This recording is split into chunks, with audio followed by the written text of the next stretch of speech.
If humanity were to choose an identity, would we choose to be the ruler of the earth or the apprentice of nature? In an era driven at full speed by technology, we seem to have finally realized an ancient Western prophecy. Humanity, guided by reason, has ascended to the pinnacle of all creation. We have split the atom, mapped the genome, and even plan to colonize Mars. Yet, every step we take to conquer nature seems to dig a deeper survival trap for ourselves. When you watch a massive dam cut off a flowing river, or witness a 1,000-year-old tree being felled by a precise mechanical arm, do you cheer for the power of humanity, or do you feel a sense of unease? This unease stems from two distinct philosophical codes deep within our civilization. The West views technology as a weapon to eliminate suffering and nature as a resource waiting to be conquered. The East, conversely, views technology as a tool to conform to nature and nature itself as a neighbor with whom we must coexist. These fundamentally different attitudes shape our entire perception of the world.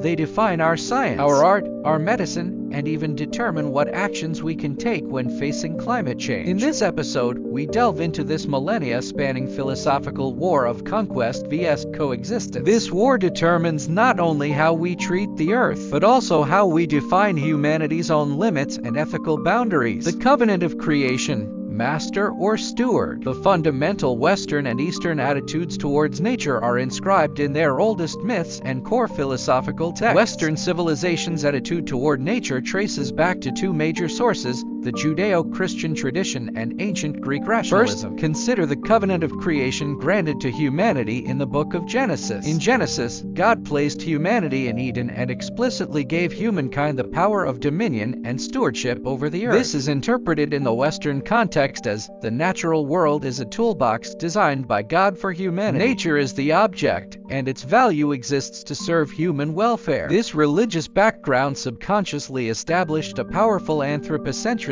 in the West. Man is the center of the world, possessing moral priority, and justified in transforming and utilizing nature for its own benefit.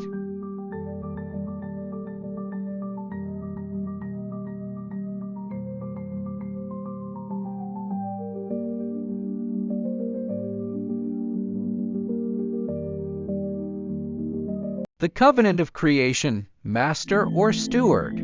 This religious background subconsciously established a powerful anthropocentrism in the West. Man is the center of the world, possessing moral priority, and justified in transforming and utilizing nature for its own benefit. Next, this worldview was accelerated by ancient Greek rationalism. Greek philosophy, particularly the ideas of Plato and Aristotle, elevated reason logos to the highest position.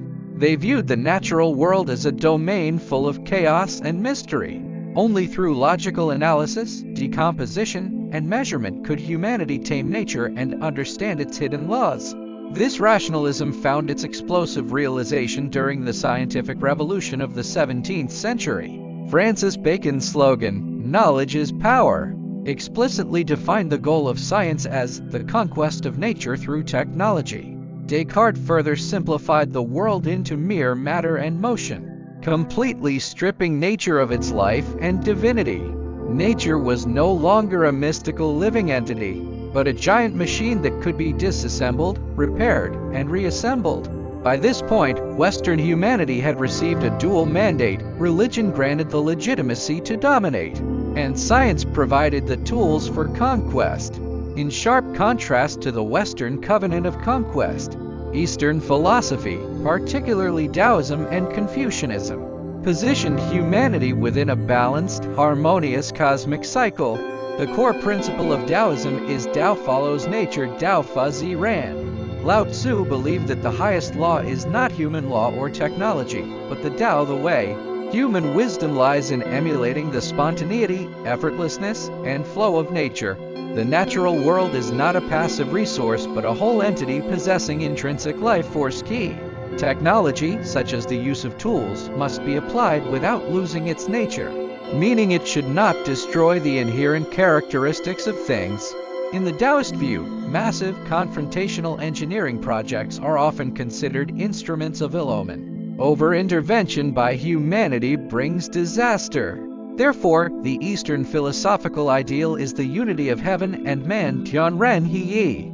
Humanity must integrate itself into the macrocosmos of nature, becoming a humble component. Confucianism, though focused on societal engagement, emphasized that the benevolent person finds joy in mountains and waters. While not seeking complete non-action like Taoism, Confucian political philosophy stressed that rulers must align with heaven and respond to the people. This means governance must follow natural laws, respecting seasonal cycles and the land's carrying capacity. The reverence shown by gentlemen for nature is a respect for natural order and moral strength. Nature is the mirror for human morality, not an object to be exploited. Thus, Eastern civilization adopted an ethos of coexistence. Technology must be restrained and ethical, aimed at regulation and balance, rather than radical change and destruction. The industrial will and the beauty of the landscape. These two philosophies were not confined to texts. They profoundly shaped the practical manifestations of Eastern and Western civilizations in the material world, from how we build our cities to how we view a piece of untamed land. The West, the cult of power and the transcendence of scale. In the West, the philosophy of conquering nature translated directly into a reverence for what is massive, controllable, and linear. Westerners use technology to prove that human creativity surpasses natural force. First, consider the aesthetics of monumental engineering brought about by the Industrial Revolution. The most striking achievements of the Western industrial age are those grand projects embodying human willpower: transcontinental railways, towering skyscrapers, and colossal dams built to tame great rivers. The aesthetic value of these projects comes from their negation of natural limits. Skyscrapers defy gravity, dams defy the river's free flow. The core of this aesthetic is power.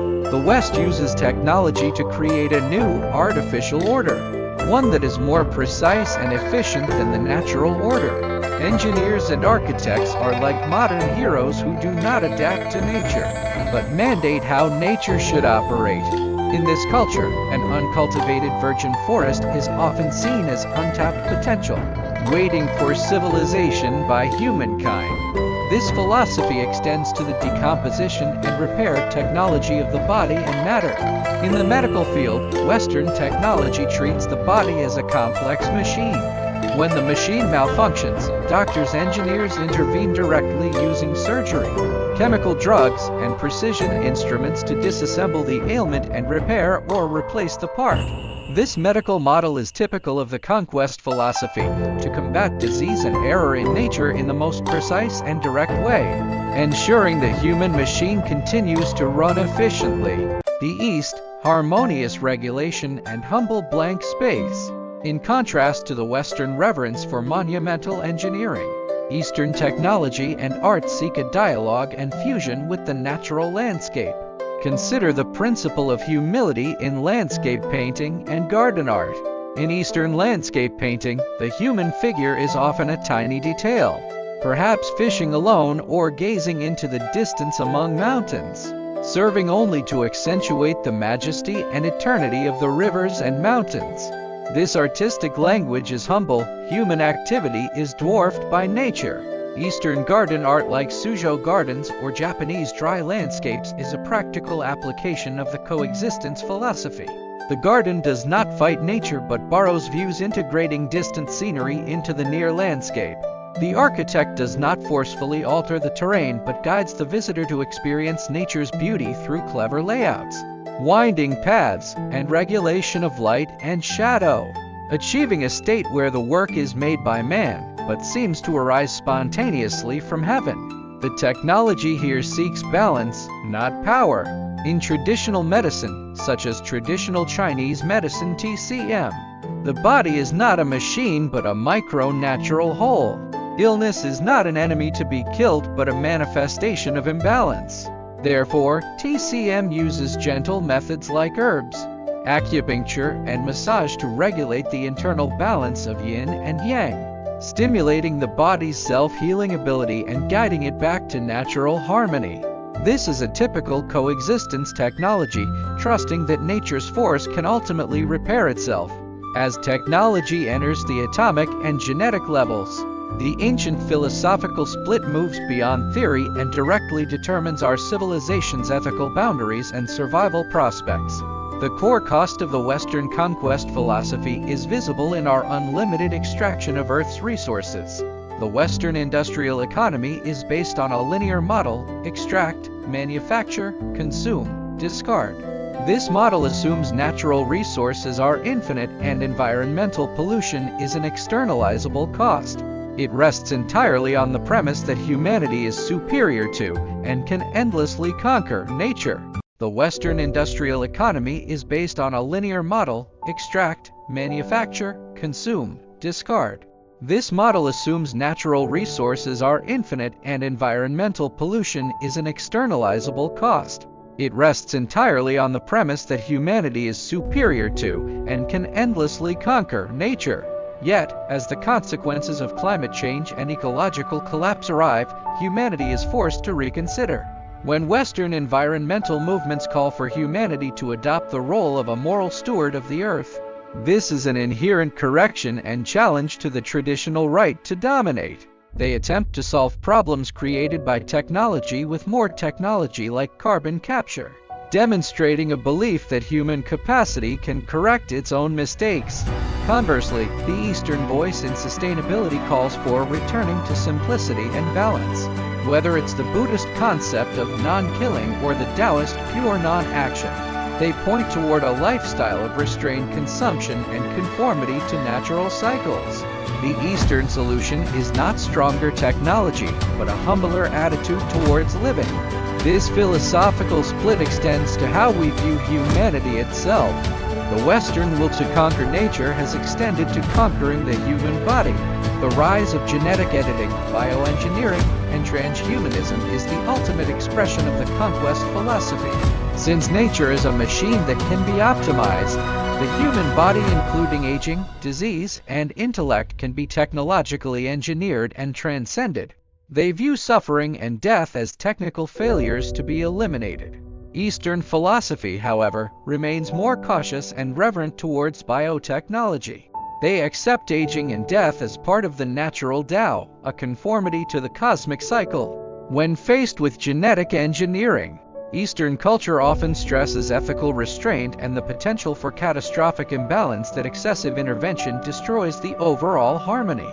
We have completed this journey on the philosophy of man and nature. The Western will to conquer model provided immense agency and scientific tools. The Eastern Ethos of Coexistence model provided ecological reverence and respect for the holistic integrity of life. The world no longer permits us to choose just one. Global crises are forcing a painful fusion. Humanity's future depends on finding a restrained technology, one that retains the efficiency of Western rational science and the humility of Eastern ecological philosophy. We must use the power of modern technology to serve nature, not dominate it. True wisdom lies in becoming a skilled gardener who both prunes harmful weeds and protects and nurtures the roots of life.